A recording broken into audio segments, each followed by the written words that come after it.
Hello, and welcome to the first episode of Confronting Diabetes, Prevention and Management webinar series, which is hosted by Region 7 Midwestern Public Health Training Center, the Midwestern Public Health Training Center, and 9 other regional public health training centers, 39 local performance sites, and a national coordinating center are all funded by HRSA to make up the Public Health Learning Network, which is educating professionals and elevating practice.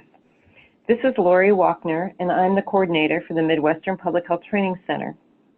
It's our pleasure to welcome Karen Ray Kelly to present on the topic of prediabetes, how to avoid lost opportunities. Karen is a licensed family nurse practitioner with over 36 years of clinical experience. She's worked in cardiac care, medical surgical nursing, and employee health services for 19 years before becoming a family nurse practitioner. In 2004, Karen joined Eli Lilly and Company, where she has worked in clinical trials and as a clinical research scientist in the diabetes business unit. Karen now works in Eli Lilly's employee health services, providing consultation for employees with chronic diseases such as diabetes and weight management. Her current role also includes caring for employees with work-related illness or injuries and personal illness. We're happy today to have Karen with us presenting. So at this time, I'll turn the webinar over to Karen. Hello, everyone. Thank you to the Midwest Public Health Training Center for inviting me to join you all today. And thank you, Lori, for the introduction. I'm very excited to have the opportunity to talk to you about the topic of diabetes.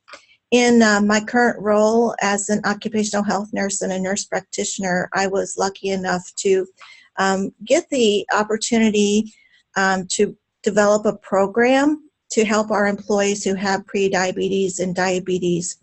And in that program, we work as an adjunct to the employee's own personal physician. So we just help them learn to self-manage their condition. And over the last 3 years, we have learned a lot about the program elements and what works and doesn't work. So I hope that maybe some of this learning can be transferred to you and that you can then help others with their prediabetes conditions as well. So here's our objectives for today. Some of the slides today I'll just buzz through real quickly so that we can get to the end of the program because there's a lot of slides. But basically, we do want you to understand the risk factors associated with prediabetes and the impact it has on our healthcare system and ways, simple lifestyle changes that can be used to mitigate prediabetes. But first of all, I think it's real important for us all to understand what prediabetes is and speak the same language. So prediabetes is a condition in which individuals have elevated or higher than normal blood glucose levels or hemoglobin A1C levels, but they're not high enough to be classified as diabetes. But people with prediabetes have an increased risk of developing type 2 diabetes or heart disease and stroke as well. Not everyone will progress from prediabetes to diabetes, but it is a high number of individuals who do so. It is a state of increased health risk when a blood glucose level is higher than 100 on a consistent basis. And they often have other associated risk factors such as hypertension or abnormal blood glucose levels, and often obesity-related conditions as well. So we know that prediabetes can be reversed, but it takes effort, and a lot of that effort is oftentimes the difficult piece with lifestyle changes. But according to the National Diabetes Prevention Program, many people with prediabetes who do not change their lifestyle by losing weight or becoming more physically active will develop type 2 diabetes within a 5-year time frame. So the window of opportunity isn't very long. And we don't want individuals to lose that opportunity. So we want to intervene and help them prevent this progression to type 2 diabetes. And oftentimes it's beneficial for the healthcare system and employees, employers as well. So here's a list, a laundry list actually, of the risk factors for prediabetes, and you can see that it's long. So when we talk about prediabetes, it's important not to fool yourself into thinking that because it's pre, that it's not a problem. So we try to convince our employees that they need to take action right away to prevent the prediabetes from progressing. And there are many risk factors associated with prediabetes. Some of them can be controlled with lifestyle, and obviously some cannot. Obviously, your age and your family history, your genetics, your ethnicity cannot be changed. But what about inactivity, hypertension, weight, diet? Lots of things can be done. So we are focusing on prediabetes, but it's appropriate to mention that type 2 diabetes can lead to serious health issues. I'm sure you're all aware of that. So it's real important to take both conditions very seriously and addressing issues such as obesity and physical inactivity. So this is some of the statistics from the National Diabetes Prevention Program. And you can see here that 1 in 3 American adults have prediabetes. Many of them are unaware. In fact, 90% of them are unaware. 86 million American adults have diabetes. So this statistic alone makes it critical to implement prevention strategies. But even more compelling is that the risk of a person with prediabetes to progress to diabetes is 4 to 12 times higher than it is for a person with normal glucose tolerance levels. So the Diabetes Prevention Program was a large study of people with prediabetes or at risk for diabetes. And they evaluated lifestyle interventions that resulted in weight loss and increased physical activity in this population, and were able to demonstrate that blood glucose levels can be returned to a normal range and prediabetes can be prevented. So in their program, they showed that lifestyle interventions that resulted in weight loss and increased physical activity can prevent or delay type 2 diabetes. And there were other international studies that showed this as well. So the DPP wasn't the only one that did. The Finnish Diabetes Prevention Study found that a 43% reduction in diabetes incidence 3 years after trial completion with use of lifestyle intervention changes. There was also another large study that was done in China that found 43% reduction 14 years after intervention was implemented. So there was a diabetes prevention outcome study as well. And in that outcome study, it was found that 10 years after baseline, 24% reduction in incident rate. And all these were done with simple interventions that we're going to talk about in just a minute.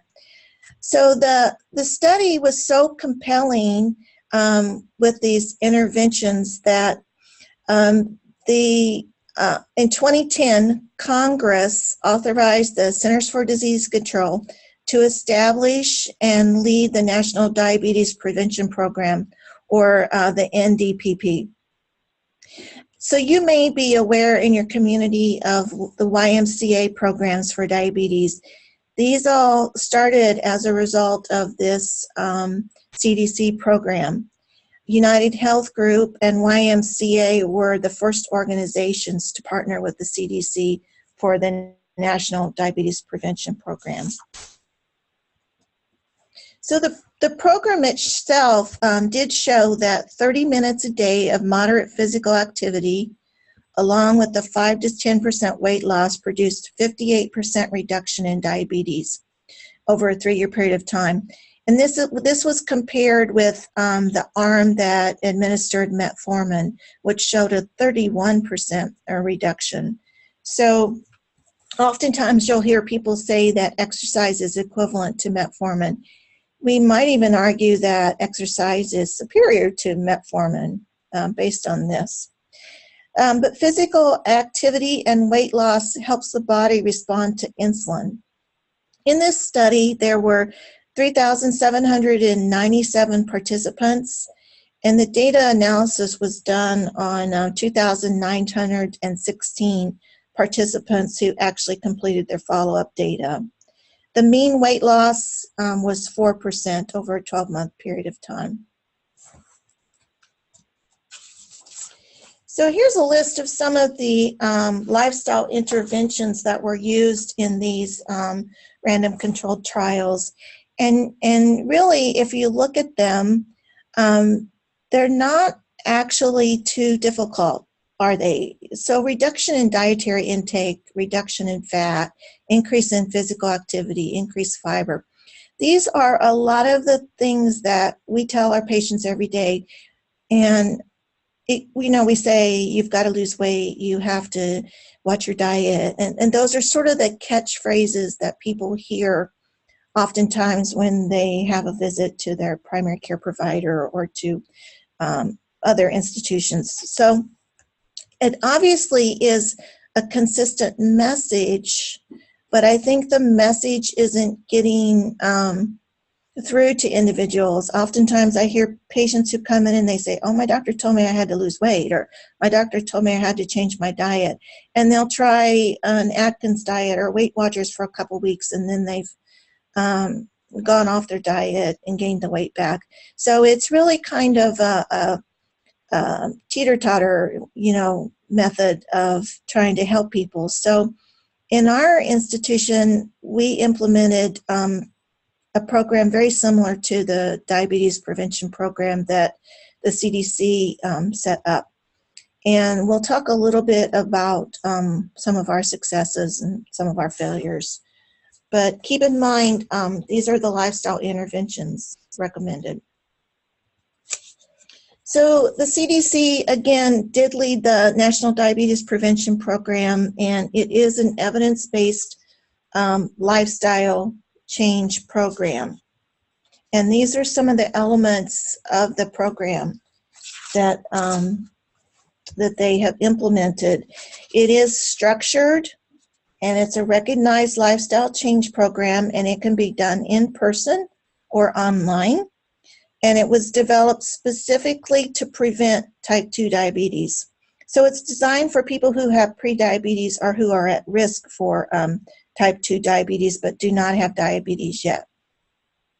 So the individuals will meet with a trained lifestyle coach, and this coach leads the program to help them change certain aspects of their lifestyle, like eating healthier, reducing stress, getting more physical activity. So they also have a group support program, so individuals who share the same goals and struggles can meet in this support group as well. So this program is a lifestyle change program. It's not a fad diet. It's not an exercise class. And it's also not a quick fix program. It lasts 1 year. And the focus is on long-term changes and lasting results. So a year for a lot of people can sound like a really long commitment. But we have found in our program that oftentimes it takes at least a year, if not longer, for people to make changes that are sustainable. Because they're learning a lot of new habits, they're gaining a lot of new skills, and they're trying to build confidence as they make these changes. So throughout the program, there is an emphasis also on reinforcing the changes and helping to strengthen their resolve for change.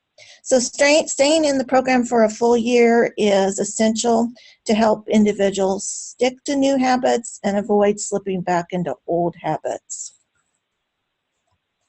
here's a list. I know this is kind of an overwhelming slide, but this is a list of some of the web links that might be helpful as you develop your program. Things to consider. There's a lot of resources on here, and I'll try to make sure that you all get all this information so you don't have to frantically try to write these down right now. So why do we really care about helping people with prediabetes? Why not just in our thought processes, why did we not just let employees go to their family doctor and let family doctors take care of them? Why did we have to get involved in the workplace? Well, it all kind of came down to economics. You can see here that diabetes care is extremely expensive. And we found that employees who have diabetes, the cost is $10,000 to $15,000 more a year for minor things, not to mention ER visits and hospitalizations. But the ADA did an economic cost analysis on diabetes care and found that it's 2 to 3 times more costly than what you would expect for a person who does not have diabetes. And the most of the costs are generated by hospital visits and ER visits. So we did an analysis of our own cost, and we did a very high-level look at ER and hospitalizations, and found out that at Lilly, if we did nothing at all, a 10-year period of time would cost our company $40 million. So that was kind of a big push to start this program. So then we thought, well, that's for diabetes. What if we help individuals who have prediabetes? What would we save? And we found out through calculation with our Anthem database and our Human Resources Department that if we helped 4 individuals prevent them from progressing from prediabetes to diabetes, that in a 10-year period of time, we would save $13.9 million. And that's only for 4 people. So whenever we have small classes, or we have people that drop out or are not successful, we always remember to count the heads of those we have been able to save, and we call it the power of 4. So we use our power of 4 as kind of a team building all the time when we're a little frustrated or we feel like we're going too slow or walking through mud all the time. But it keeps us going. So what are the steps you need to take if you want to set up your own program? First of all, we felt like we had to assess our population. And obviously, if you look at the statistics for diabetes, you realize that it's hard to find a population group that wouldn't benefit from this. But in our population, we thought, oh, we're a diabetes company. We make insulin. We're going to be better. But we actually found out we were not any better than the rest of the United States. Our rates were just as high as everyone else.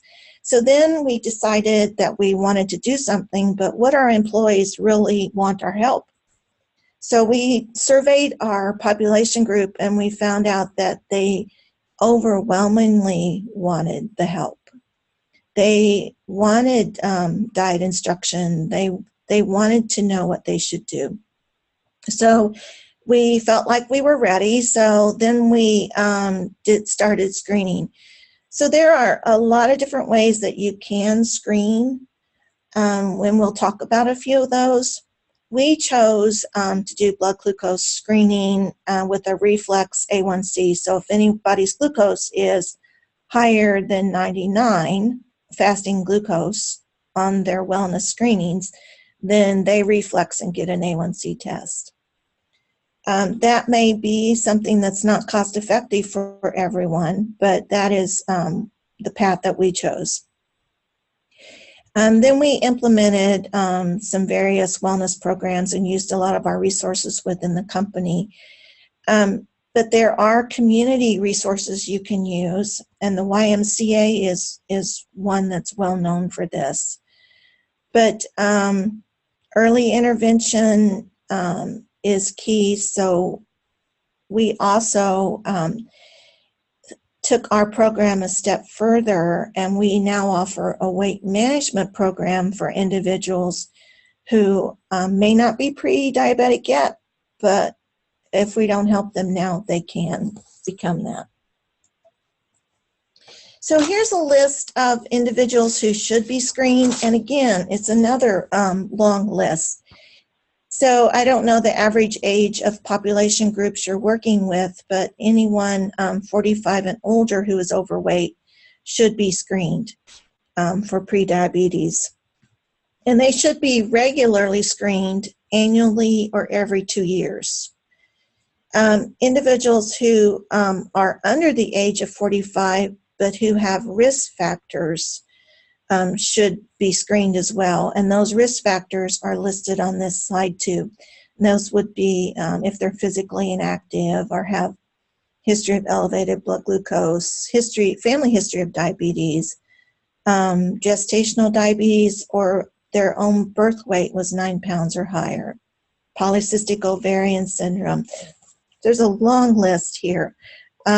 You will see the ethnic population groups listed at the bottom. That's ethnic groups that have more of a tendency towards prediabetes and diabetes, even if their BMIs are low. So members of those ethnic population groups should be screened as well if they're under 45. So how do you screen? One easy way to screen if you're having a health fair or something similar to that is to just do a diabetes risk test. So the American Diabetes Association has a paper version that you can download from their webpage, and it's a real quick little scoring test, and it looks at various risk factors and then gives them a score. And if they score in the higher range, then they need to have a screening blood test done. There is an alert day that is done annually. The ADA encourages everyone to do the screening test once a year. And this particular date this year was on March 22nd. The CDC also has a screening test that you can download and use. And their webpage also has a lot of information on not just diabetes prevention, the NDPP program, but also on diabetes. A lot of different slide sets and educational tools that you can use. So diagnosis of prediabetes can be based on fasting blood glucose levels or on A1Cs. So if an individual's fasting glucose is 100 to 125 or their A1C is 5.7 to 6.4, then they would be considered to have prediabetes.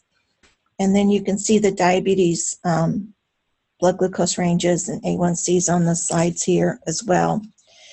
Oftentimes when we screen, we will send an email notification to our employees and tell them their ranges and encourage them to consider participating in our program. A lot of times we find that people aren't ready to change, and that can be one of the difficult things. But if they are ready, then we try to help them identify some action goals that are individual for them, action goals for weight loss or activity or diet. And metformin is off-label use for prediabetes, but in our program, we would leave that up to their primary care provider to decide.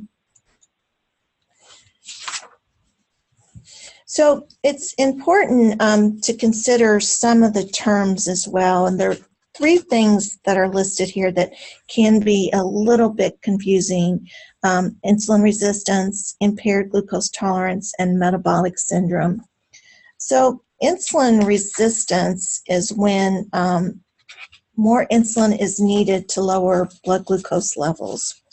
So this often occurs long before a person has type 2 diabetes, and it's often associated with obesity because a glucose intake over a long period of time that makes the pancreas work hard will result in the pancreas not being able to keep up with the increased demands for the extra insulin, and then glucose control becomes an issue. The body becomes insulin resistant as a result. Impaired glucose tolerance is kind of an intermediate category between normal glucose and overt diabetes, and it is considered to be a pre-diabetic state, and the person is at increased risk for diabetes. So they're kind of interchangeable terms: impaired glucose tolerance and pre-diabetes. Metabolic syndrome really is a term that came about more from evaluation of heart disease risk, but it's also used to evaluate whether a person is at risk for diabetes and stroke. And it measures 5 different categories, 5 different things that are listed here. So it's associated with these 5 metabolic factors that increase risk. One of the biggest ones is waist size. So we look for individuals who have abdominal obesity, and you may have heard it called the apple shape. So that's the most dangerous form of obesity because it does increase risk factors for heart disease, and can also increase risk factors for cancer as well. High triglyceride levels, low HDL, hypertension, even if it's treated, and fasting glucose is over 100. So you look at those 5 different factors, and if a person has 3 out of 5, then they're considered to have dysmetabolic syndrome. So we know that when we're talking about prediabetes, the most important treatment plans are to look at lifestyle changes that address weight loss, and that includes activity and dietary changes. So it sounds so easy to say lose weight and change your diet, but for a lot of individuals, they have years and years and years of habits that are very difficult to change. So there are some strategies out there that you can look at online. They're all listed here on this slide. Our main goal is to help them lose 5 to 10% of their weight. And we try to do that through a reduction in calorie intake of 500 calories a day to lose 1 pound a week. So that it's a safe weight loss strategy. We also use food trackers to try to encourage people to become aware of their food intake daily by writing it down and looking at it on paper. And studies will show that people are more successful at weight loss if they do track. We happen to use MyFitnessPal, but there are several out there that are available. Lose It happens to be another good one. And then we also encourage people to use Fitbits or some type of a pedometer to track their steps and get 10,000 steps a day. So we do find that records, putting it down on hard paper, being able to see it, not only gives you a talking point to refer to with your patients when you're working with them, but it also really brings it to life for individuals. So I saw this just recently, and I thought it was such an interesting slide to look at the food changes over the last, 100 years or so, over 100 years. When most people ate at home, and then gradually it started changing until now we've reached the point where about 50% of our meals are eaten outside the home. So what kind of impact does that have on dietary intake? I think most of you probably know that intuitively, but there was a study done that showed that 50% of Americans eat out 3 or more meals a week. And the impact of eating out 1 meal away from home each week translates to 2 pounds of weight gain each year. So if you couple that with decrease in metabolism as you get older, and oftentimes decrease in ability to do a lot of intense exercise, you can really imagine the weight gain that can result. So why is eating out so powerful? I believe a lot of it is related to the portion sizes that people eat, and when you're eating out, and you can see here the differences in portions over the years, 20 years ago compared to today, with just some of these simple foods. So no longer are we getting a little muffin, we're getting the great big muffin, and we're getting larger pizza slices and spaghetti, just everything. And these are just a few examples. There's many, many more.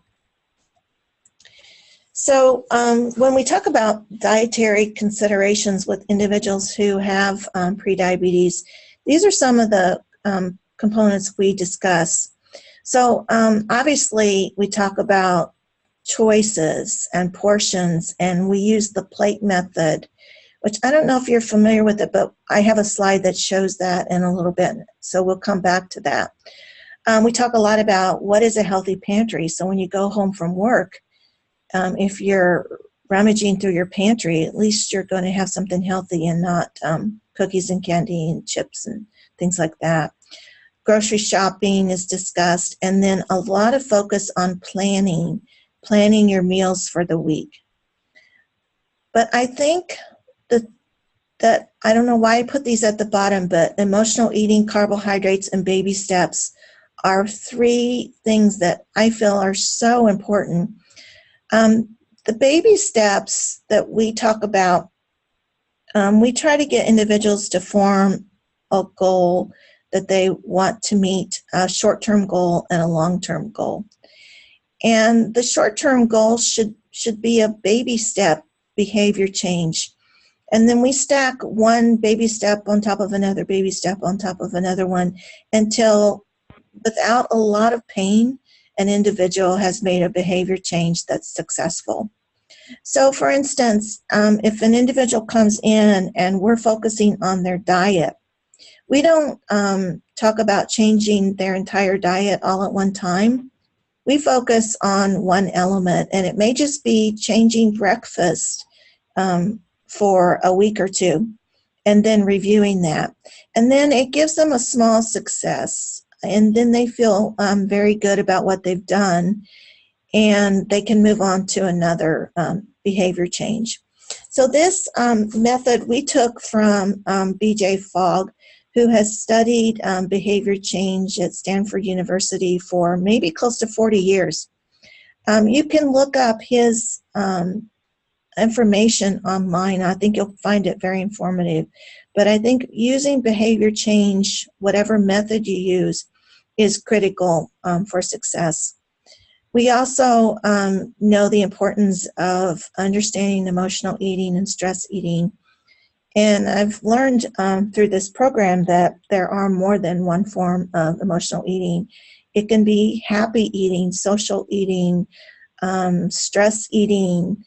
There's so many different types, but we try to help individuals understand what their type might be and how to approach that with different behavior techniques.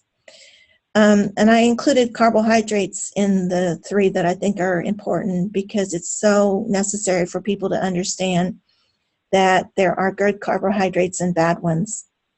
And we want them to focus on eating the good carbohydrates. And I know individuals will try to make it really hard, but when they say, well, I don't know what to eat, what's good? What's a good carbohydrate? and it's fruits, vegetables, and whole grains. So it's simple, again, simple, but hard to implement for individuals who have behaviors that are so ingrained. So we do, sort of settle for an 80-20. We, be good 80% of the time. If you go to a birthday party, you can have a little piece of cake. Try to make it small and try to make it not so much of the icing maybe. But we know people are going to have to lead normal lives. They're going to parties, they're going to celebrations, but we try to help them figure out when they do go some approaches that are better. If you're going to a buffet line, look at the entire line and decide what your favorite foods are and what you could never live without, and then eat a little bit of that. So just little techniques like that are things that we try to talk about.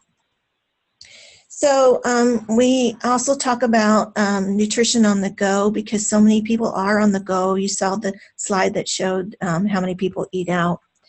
So vending machines with healthier food options would be wonderful.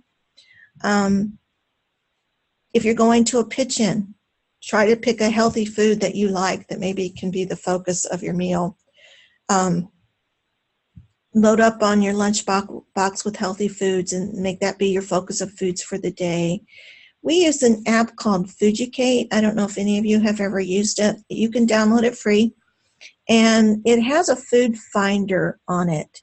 And the food finder will capture the UPC label on a food product and then grade it for you. And then not only does it grade it, but it will then tell you alternatives or tell you reasons why it got a D rating and explain things like there might be added sugars or it's too overly processed or something like that. So individuals will use their food finder in the grocery store and try to locate better food options. There's another website you might be interested in called Healthy Dining Finder. So you can put in your zip code and personalize that restaurants near you and then pull them up and locate some different food options before you even go to a restaurant, so you're not sabotaged right when you get there. And then we talk about how to read a menu. What do you look for in a menu that offers you different options? Cheesecake Factory has Skinnylicious, Applebee's has Lighter Fare, P.F. Chang's has some choices too. But then look for keywords, grilled, so avoid some of the heavy laden gravies and things like that. And then you can always ask how something is prepared and ask for substitutions, get a la carte, split your meal with a friend or take half of it home and have it for another day. And then for exercise, we try to encourage personalized exercise with things that people enjoy. A lot of times we find that people don't know what they enjoy, so we try to offer them a variety of things. We have also found that it's very hard to beat group support. So we have a group of gentlemen who meet at 5:30 in the gym every morning here on site, and they are so encouraging to each other. And if one of them is absent, they're going to call and say, where are you? And are you okay? And hope to see you tomorrow, that kind of thing. But some people who don't care about exercising with a friend will find like music or reading on the treadmill is helpful. The ADA does have a starter walking plan that is nice. It's a printed thing that you can use to help people figure out how much they should walk to get started so they don't get too much pain and uncomfortable and decide they just can't tolerate this program. I can't walk, my knees hurt, my back hurts, whatever. So we try to set short-term goals for weight loss, but also have a weight loss goal out like 3 or 4 months and find that exercise and the dietary plan, they're usually able to meet that at 1 pound a week. Then we do have some activities at work that we encourage. So we have a walking challenge. So we'll track miles and reward them. So in one of our exercise classes, we walked from Indianapolis to Florida virtually by adding all of our pedometer steps together. And we made it to Florida for the Colts game. Go Colts. And we had a tailgate party. So if the class was able to make it with enough steps to get there, then the reward was the tailgate party. Another time we walked to Key West, Florida, and we had a beach party. So we just have different little celebrations and calculate the steps and just have a good time. We do have a couch to 5K. I think those are popular at a lot of places. And then I just personally encourage everyone to walk 15 minutes to 30 minutes over their lunch hour if they can. So exercise, you don't have to knock yourself out. You just have to set small goals and track progress. So exercise is very cost effective, and it is a non-pharmacological way to improve glucose control, decrease weight, reduce risk factors for heart disease. It's hard to beat walking for exercise for almost anyone in any age group. Employees and patients in general just need to know that sedentary behavior is so adverse for their health. The effect of sitting cannot even be reversed with an intense workout in the evening. The Mayo Clinic has done some work on how to avoid sedentary behavior, and they call it sitting disease. And they found that 50 to 70% of people sit 6 hours a day. And it's really, really hard to reverse the ill effects of that. So walking at lunch would interrupt some of that long sitting and help reverse the ill effects from that. So you get less afternoon fatigue, you get an increase in focus, and productivity would surely go up from those factors as well because you're going to be less sluggish. So as a coach and motivator, it's important to be aware that not all persons are capable of doing all exercises. So you have to find an exercise that works for them. And the key, though, is being consistent.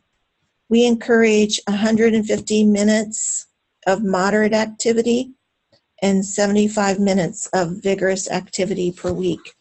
But a lot of people have to work up to that. They can't do that immediately. So in our Diabetes Hub program, we, like I said, we did the survey and we looked at cost effectiveness, and in our business case proposal, we decided that we really needed to start this program. And we proceeded and implemented it very quickly, and we did so without a budget or a lot of caustics, believe it or not. We have a lot of people who volunteer and help and do a lot of things for us. So some of our program offerings, again, are the screenings for the annual wellness. And at the time that they screen, if they have diabetes or we find they have prediabetes, we give them a packet of information. So our diabetes folders are blue and our prediabetes folders are yellow, so we can distinguish them quickly. And it gives individuals reading material that they can go over before they come in or see their family doctor. So they can come in and have a one-on-one counseling session with a nurse practitioner, and we allow them to come as often as they want to, as often as they need to. We've found that about 6 sessions is what most individuals need. We also now offer a 12-week diabetes class, and I'll give you some of those details. and we do collect metrics, and we have found overwhelming success with these programs. And like I said, because of that success, we launched a weight management program. So it is important to know if people are ready to change. Like I said, the power of 4 is a lot, but you want to make sure that you invest your time on those who are ready. And not that we want to throw everybody to the curb, because we don't want to do that necessarily, but if you're looking at time constraints and budget issues and things like that, you want to invest in people who are really ready to change. And those who aren't will know when they are ready, and they do come back. So I would encourage you to read up a little bit on readiness to change if you're not familiar with it. There is a little readiness to change ruler, and you can just ask people to put a mark on this, and it raises their awareness of whether they are aware, self-aware of whether they're ready to change or not. And I think intuitively, after working with people for a while, you will be able to tell if people are ready to get invited to an exercise class or something like that. So part of our 12-week exercise program, this is a picture of the gym that we use. We have our own room, and there's not a sign up, so other employees don't know why that person is in this exercise class and why it's a closed door or anything. But it's 45 minutes of class and 45 minutes of exercise. And we do a different exercise each week.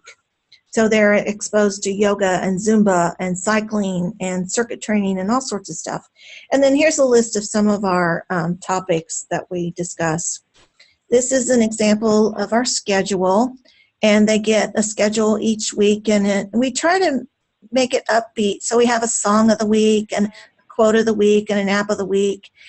And then we, on the 5th column over towards the right, you'll see an exercise column, and that's their assignment for exercise for the week. So we hope they do that in addition to what they've done in their exercise class. And then we just have some other things in the last column that they can work on. So plan a healthy meeting strategy, identify things in your life that zap your energy, and journal about it. So we encourage journaling. We encourage being aware of their emotions and their own lifestyle. We do try to have some fun things. So we have a local group called Green Bean Delivery, and some of you might be familiar with it, but they are a home delivery program. So they actually come to our class, and they will talk about how to purchase things more local and the advantages of eating closer to home, so to speak. And then we also one night made mason jar salads. So we had an example of how you could do that for the week to pre-plan your lunches for the whole week. So everybody made a mason jar salad that night. This is the plate method that I mentioned earlier. And the plate method is, you can go to platemethod.gov, I believe, and find information on this. I happened to find this little article in an old journal, and it had a picture of this plate method. And I love it so much, I enlarged it, and I use it all the time because it gives examples of low glycemic index vegetables that people should choose from, so that half their plate is low glycemic vegetables, a quarter carb, a quarter meat or protein. And it also shows them that there are high carb vegetables as well. And in the Midwest, corn, peas, and lima beans are consumed a lot. And they happen to be carbohydrates and not vegetables. So we have to change the way people think sometimes about what is a vegetable. So we did have some class successes, and I want to go through these real quick because we're running out of time, I know. But we had a roundtable discussion last time, and it was real successful. We brought people back who had succeeded in the program, and we had various reasons that they succeeded. But one of my favorites is a gentleman. He was a Hispanic person who actually lost 110 pounds, and he only came to 6 one-on-one sessions. He did not attend the 12-week class. But what made him succeed was he was able to figure out what his barriers were, what was keeping him from succeeding. And once he figured out his barriers, he worked around it and was able to incorporate exercise into his life and changed his diet significantly. And now his wife and children go to the gym with him, and they also eat much healthier. There was another lady, a Caucasian female, who was close to 200 pounds, and she said when she got to the end of the size rack, she knew she needed to do something. So she started changing her diet and exercise routine, and she moved closer to work so that she no longer had a 45-minute commute, and she now spends that time in the gym. So we have a lot of good success stories, and we try to make people aware of those. I'm going to skip this slide in lieu of time because I want to show you a few other things. There's some of the resources that we use. ADA has this Dining Out app and book, and then we use a lot of diabetic living cooking resources and things. This is just a few more tips because it's important for you to know this website to get information that you might need for your programs. But also, I would strongly consider that you recognize the importance of the heart health, blood pressure, cholesterol, stress management, and smoking cessation. And incorporate all these components into your program as you see fit. But the curriculum for this program is online. The cdc.gov website does have the diabetes prevention program that you can access. Just some final words, just some tips. Important things about meal planning and packing lunch should be emphasized strongly. Use of technology, like I said, we use Fujicate and MyFitnessPal. And finding a buddy to exercise, support at home, support at work, those are all key. And the good news is that you can delay or prevent type 2 diabetes with physical activity. Walking is a good one, and weight loss. And learn all you can do to help your patients lose weight, be more active, and eat healthy. This is a list of resources. I'm just going to leave this up while we have the question and answer session, if that's okay. Will that work, Kate? Yep, that's fine. And this is Lori. Thanks so much, Karen. We do have some time for questions, so we'll give people just a few minutes to go ahead and post some questions. And Karen, we just want you to know here at the Midwestern Public Health Training Center, we were, some of us were standing up while you were doing your presentation, doing squats. So we're right on, and good opportunities and good reminders for all of us to jump in there and do some healthy habits here. We did have one question, and this was in regards to, is it possible to get your slides and PowerPoint? So yes, we'll go ahead and we will post those. We'll give it another minute for people to post any other questions they might have. And then I'll just give a couple closing comments here. So I'll just give a minute of silence. We are about 6 minutes before the hour, so we're in good shape for time. Well, I would be happy to share the slides. You know, it takes a village, and I just think anybody who's interested in this or has a passion for it, that it is so needed. I've just experienced so many people who just are not aware of good dietary habits and the impact of exercise even 30 minutes a day. And so getting the word out is so important.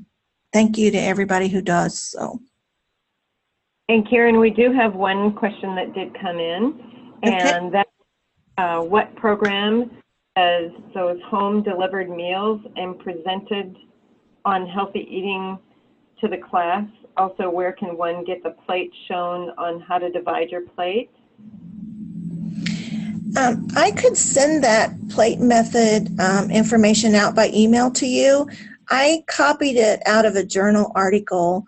It was in a really small piece of the article, and I enlarged it. So it's not a beautiful copy, but it has just some of the best information I've ever seen on the plate method. But you can Google the plate method. The ADA has info on it, the CDC. It's widely used. ChooseYourPlate.gov, I think, has information on it as well.